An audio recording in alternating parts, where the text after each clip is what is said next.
Bir kuni 36 yoshli kechqurun siyib qo'yadigan bir bemorning onasi keldi. Ishonmaysiz, onasi kelib endi shunaqa tushkunlikka tushib xafa bo'lib, "Doktorjon, ishonasizmi? Mana o'g'lim 36 ga kirib haligacha siyib qo'yadi.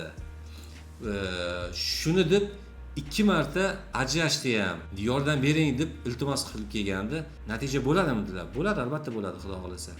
Ishonasizmi? Keyingi kursga kelishi kerak.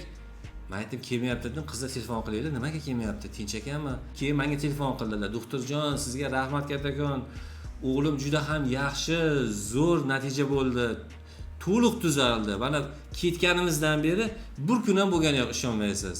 O'shaning uchun enurez kasalligi shunaqa muammoli kasallikka agar vaqtida davolamasa, o'z-o'zidan yopilib ketishi har doim ham yopilib ketmaydi. O'shaning uchun har bir ota-ona o'zini farzandini vaqtida muammosi bormi ko'rsatib davolatish kerak.